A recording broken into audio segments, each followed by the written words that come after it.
reste de l'actualité, il y avait du sport mécanique ce week-end en Sarthe avec le Grand Prix de France moto, évidemment.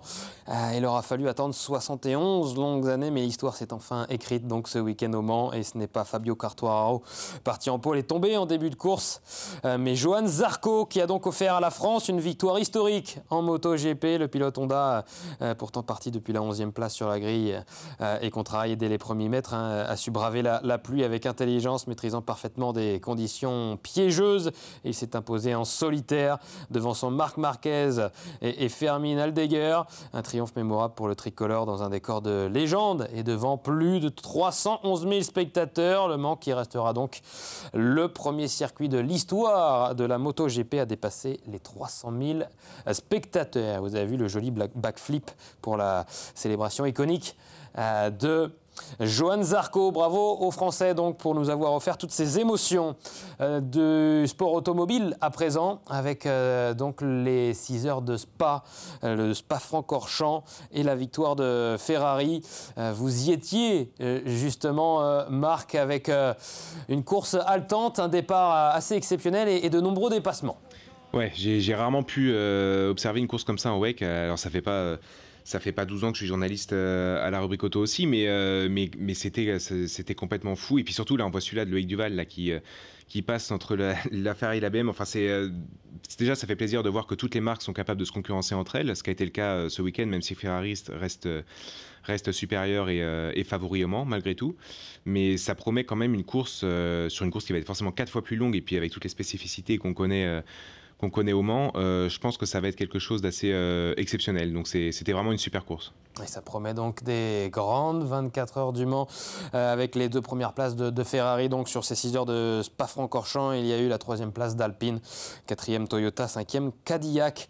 Peugeot termine qu'à la 11e place, juste derrière BM.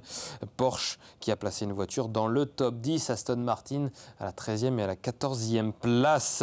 Un mot de tennis de table à présent. C'était le moment à ne pas manquer évidemment pour le Mans Sarthe Tennis de table, promu en Pro A cette saison. Le club sartois savait que le chemin vers le maintien serait compliqué jusqu'au bout, et mardi soir justement lors du match aller des Playdan pour assurer le maintien, c'était donc face à Schiltigheim. Les Mancelles devaient se hisser à la hauteur de cet enjeu avec une recrue de dernière minute déjà performante. Le résumé de cette rencontre, ce match aller face à Schiltigheim avec Colin Ancel.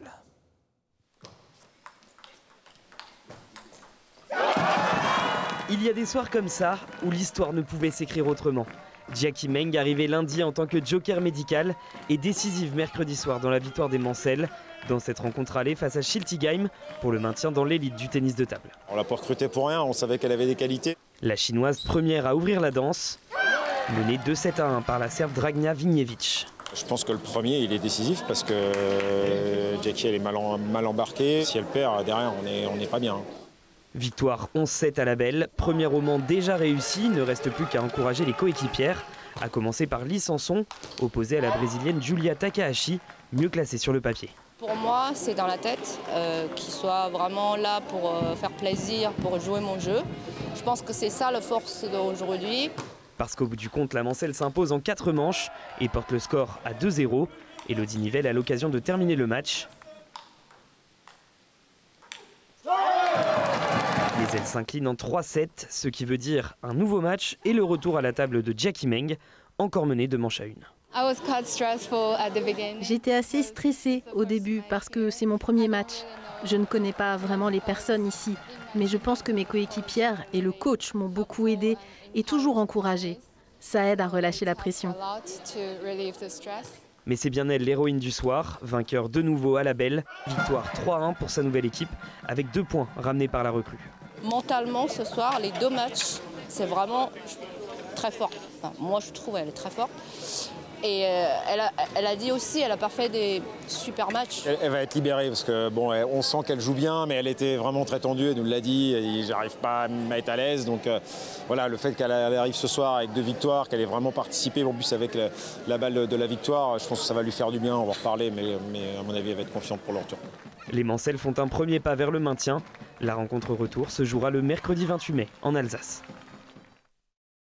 Un mot de basket à présent. Le Mans retrouvait Antibes jeudi à la salle Robert Jarry près de l'université. Remake de la finale de Coupe de France perdue quelques jours plus tôt, cette fois en quart de finale du championnat de France. Des moins de 18 ans dans une chaude ambiance. Les coéquipiers de Madiba Diaby Cissé et de Bastien Grassoff ont été malmenés par Antibes, mais se sont accrochés au score et c'était important dans ce match aller-retour. Au score cumulé, fin de match extrêmement serré, mais les Sharks s'imposent de 4 points, 74 à 78. Il faudra donc rattraper ces 4 points lors du match retour ce dimanche à Antibes. Ce panier important ici en fin de match et la victoire donc d'Antibes. On écoute le coach du SCM Le Mans, Hugo Logenty. Non, ça joue à pas grand-chose. Après, ils ont dominé de A à Z globalement, même si on est à +1 à la mi-temps. Après, on a des regrets parce que j'ai énormément de joueurs qui sont passés à côté sur ce match-là. Après, c'est pas fini, c'est un match en 80 minutes, donc on est à -4. Ça veut dire qu'il faudra aller gagner de +5 là-bas si on veut espérer quelque chose. Qu'est-ce qu'il reste à peaufiner maintenant pour préparer au mieux ce match ? De la constance dans nos efforts, que ce soit en défense ou en attaque, parce que les choses elles sont ciblées et que quand on y va, on arrive à les dominer, mais par contre on n'a pas de constance et on a des trous d'air trop importants. Et puis avoir un maximum de joueurs au niveau escompté, aussi ça c'est important. En National 3 féminine, toujours en basket, la saison est terminée pour l'Avenir Le Mans Saint-Pavin. L'objectif maintenant a été rempli avec une 8e place sur 12 équipes. Donc l'Avenir Saint-Pavin qui obtient son maintien. L'heure de faire le bilan de cette saison avec l'entraîneur Guillaume Coubeau. Alors l'objectif maintien, oui, il a été rempli, c'était je pense le plus important, d'autant plus qu'on a eu une saison pas simple, pas de tout repos entre les blessures, notre niveau de performance qui a toujours été un petit peu en dents de scie, on a souffert jusqu'à la fin et heureusement voilà, on avait un petit peu de marge là sur les équipes derrière nous et donc c'est passé, on a réussi à se maintenir là, sur l'avant-dernier match là, malgré la défaite contre Vertou, mais sur ce match là on se maintient. Est-ce que vous vous projetez déjà sur la saison prochaine? Est-ce que vous attendez un petit peu de profiter des vacances? Ou vous avez déjà des idées en tête, le mercato qui va arriver, savoir quelle joueuse va rester, qui va arriver? Comment vous vous projetez sur la prochaine saison et quels seront peut-être les objectifs? Oui, alors il est encore un petit peu tôt. Là, on a coupé la semaine dernière. Là, on reprend l'entraînement là, mardi soir. Donc on a déjà commencé à s'entretenir avec les joueuses, savoir un petit peu là, qui souhaitait rester, s'il y avait des départs. Voilà, donc on a 2 départs actés là pour l'instant. Et pour le reste, voilà, on est encore un petit peu en discussion. On attend que les joueuses se positionnent.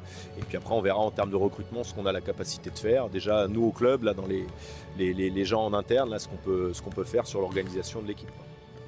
Pour l'objectif, est-ce que ça sera pareil, le maintien d'abord dans un premier temps? Est-ce qu'il y a un objectif plus ou moins à long terme aussi d'aller chercher les premières places de cette National 3? Oui, après c'est toujours, quand on est compétiteur, on cherche toujours à faire mieux. Je pense que cette année on avait cette volonté-là. La réalité du championnat nous a ramené aussi à la raison et nous a montré que la NF3 était un championnat qui n'était pas simple. S'installer dans la durée, être une équipe établie, c'est déjà quelque chose d'important.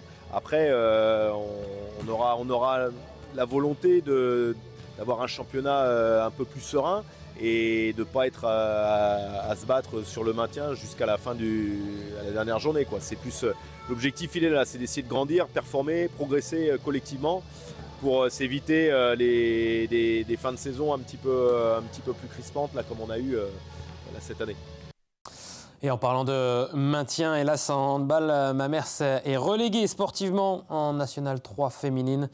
Malgré la victoire à Cognac, il n'y a désormais plus qu'un espoir pour les Mamertines de repêchage administratif. Mais il faudra pour cela terminer à la 10e place du championnat. Dernier match ce samedi contre Carquefou.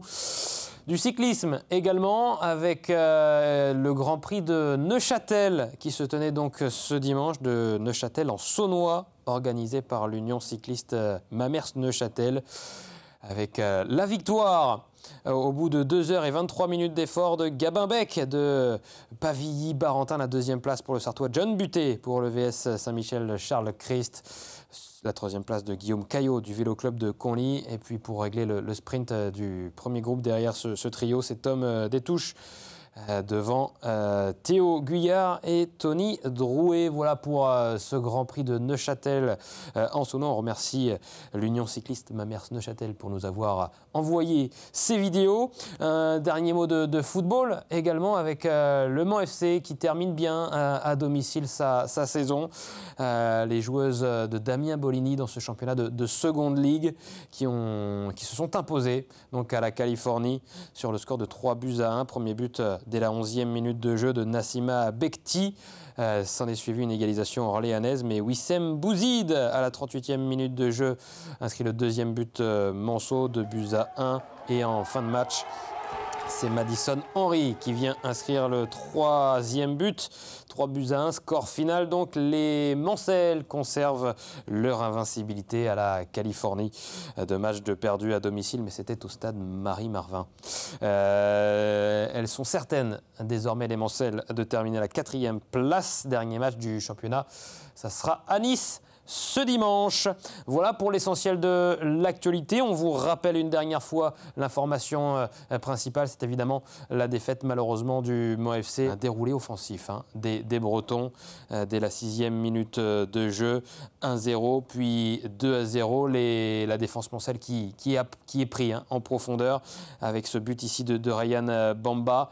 L'incroyable réduction du score de Brice Ogade, 2-1. L'erreur de relance de Nico Kossic, pas aidé par sa défense, il faut bien le souligner. 3-1, puis 4-1 grâce à cette tête de Joseph Thibaut Seri. Les Monceaux qui vont encaisser un 5e but avec Ryan Tousgar, 5-1. Provisoirement, Boulogne-sur-Mer, 3e, passé devant le Mans FC. Mais grâce à ce but, gag de Dame Gay, eh bien, Le Mans a repris sa 2e place, donc, mais Boulogne-sur-Mer revient à égalité. Et tout se jouera donc vendredi soir lors du dernier match face à Versailles. Et vous pouvez encore prendre vos places. Voilà pour l'essentiel donc de l'actualité. On se retrouve dans un court instant. On parle basket avec Mamadi Sangaré depuis Antares, puisque le MSB affronte l'Asvel à 20h. A tout de suite.